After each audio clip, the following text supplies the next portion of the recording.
ये कहानी दो ऐसे कपल की है जहां हस्बैंड अपनी वाइफ को छोड़कर किसी और की बीवी के साथ मजे करता है, वहीं वो लड़की भी अपने पति को चीट करते हुए दूसरे मर्द के साथ सोती है। फिर इनकी लाइफ में क्या ट्विस्ट आता है, यही हम इस कहानी में देखेंगे। कहानी के शुरुआत में हम एक ब्यूटीफुल एयर होस्टेस को देखते हैं। उसका नाम अप्रैल है और वो हेडफोन लगाकर म्यूजिक सुन रही थी। तभी उसके बगल में एक लड़का आता है जिसका नाम मैनुअल होता है और वो भी हेडफोन लगाकर म्यूजिक सुन रहा था। तभी वो देखता है अप्रैल को म्यूजिक प्ले करने में प्रॉब्लम आ रही। ये देख वो उसकी हेल्प करता है। अप्रैल भी उसे देखकर स्माइल करती है और फिर दोनों अपने अपने रास्ते पर निकल जाते हैं। लेकिन किस्मत इन्हें फिर से मिलाती है क्योंकि इन दोनों का प्लान सेम था। फिर अप्रैल जब मैनुअल के पास आती है तो उसके साथ एक बच्चा होता है।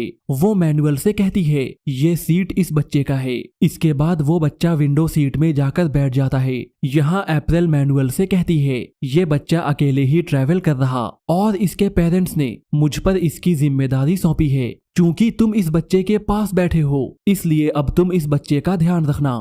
फिर टेक ऑफ करने के कुछ देर बाद मैनुअल अप्रैल के पास जाता है। अप्रैल उससे पूछती है तुम अभी तक सोए क्यों नहीं। इस पर मैनुअल कहता है मुझे फ्लाइट में नींद नहीं आती। फिर अप्रैल उससे ट्रैवल करने का रीजन पूछती है। इस पर मैनुअल अप्रैल से कहता है वो वाइन बनाता है और वो बिजनेस पर्पस के लिए ट्रैवल कर रहा। दोनों अभी बातें कर ही रहे थे तभी दोनों देखते हैं एक दूसरी एयर होस्टेस एक आदमी के साथ किसिंग का काम कर रही है। ये देखकर दोनों मुस्कुराने लगते हैं। तभी फ्लाइट झटका देती है। इस पर मैनुअल अप्रैल से पूछता है क्या ये सब नॉर्मल है। जिस पर अप्रैल कहती है हाँ ये बिल्कुल नॉर्मल है, फ्लाइट में ऐसा होना आम बात है। इसके बाद मैनुअल अप्रैल से कहता है अगर हम दोनों यहाँ पे किस करें तो क्या ये भी नॉर्मल होगा।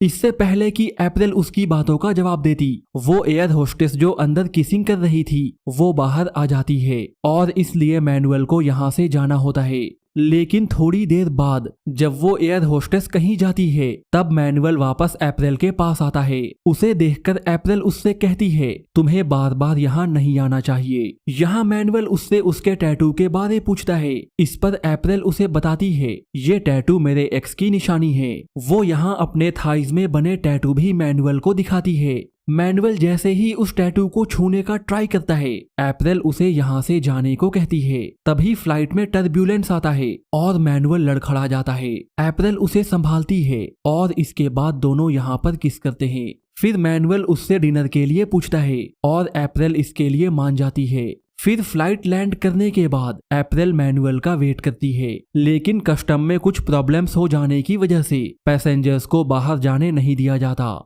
इधर अप्रैल मैनुअल का वेट कर रही थी लेकिन उन दोनों के पास एक दूसरे का कांटेक्ट नंबर भी नहीं था जिस वजह से ये दोनों कभी भी नहीं मिल पाते हैं।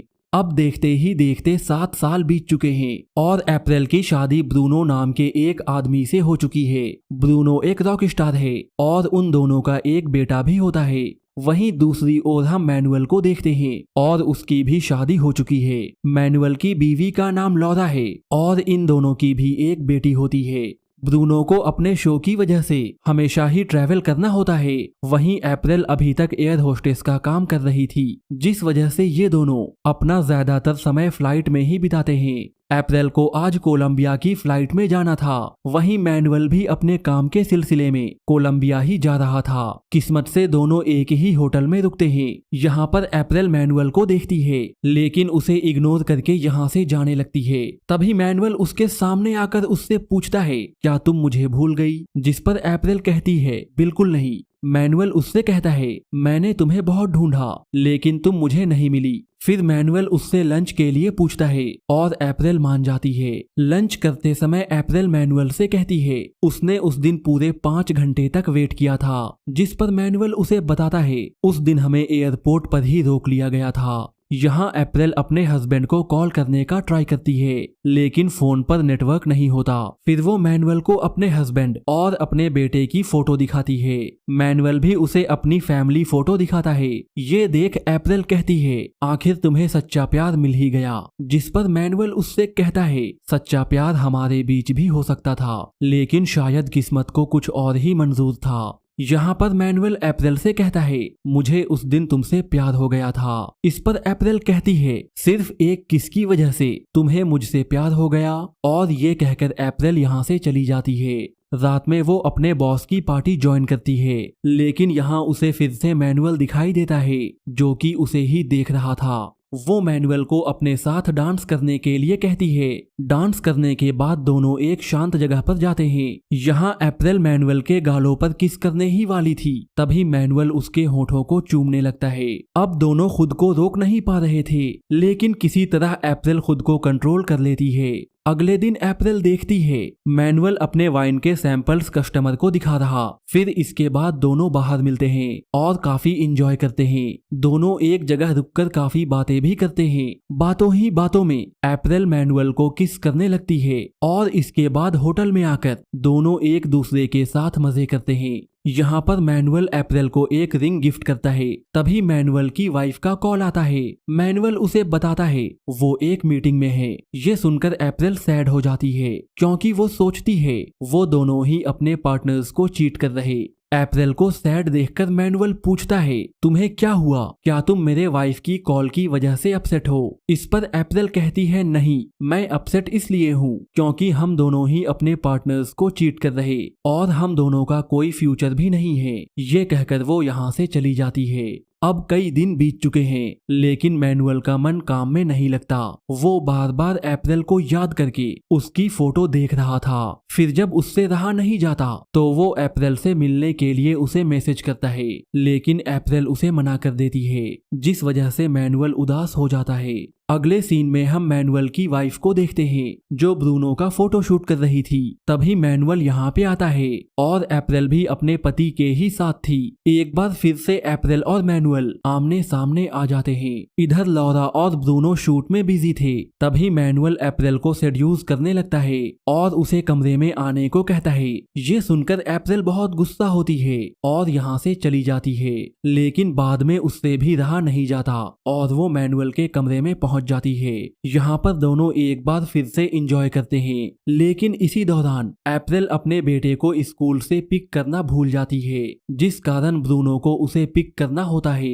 अब अप्रैल को अपनी गलती का एहसास होता है। वो अपने फिजिकल डिजायर की वजह से अपने फैमिली से दूर होते जा रही। वहीं दूसरी ओर मैनुअल की वाइफ उसे अप्रैल की फोटो दिखाती है, लेकिन मैनुअल के एक्सप्रेशन से वो समझ जाती है मैनुअल और अप्रैल के बीच कुछ तो चल रहा।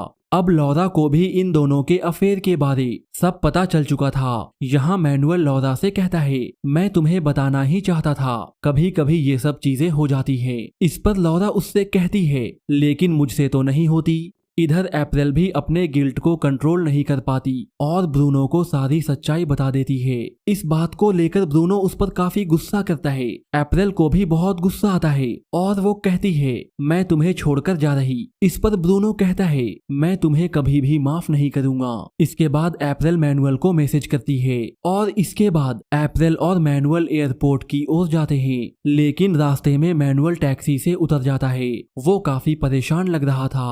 अप्रैल टैक्सी के अंदर से ही उसे देखती है। उसे देखकर वो समझ जाती है मैनुअल अपने फैमिली से दूर नहीं रह सकता। फिर अप्रैल उसे मैसेज करती है वो आज उससे नहीं मिल सकती। उसका मैसेज पढ़कर मैनुअल काफी अपसेट हो जाता है। फिर इसके बाद अप्रैल टैक्सी लेकर अपने घर की ओर निकल जाती है और मैनुअल भी उसे रोकने का ट्राई नहीं करता, क्योंकि दोनों अच्छे से जानते थे वो कभी भी एक नहीं हो सकते। और इन दोनों की अधूरी कहानी के साथ ये मूवी यहीं खत्म हो जाती है।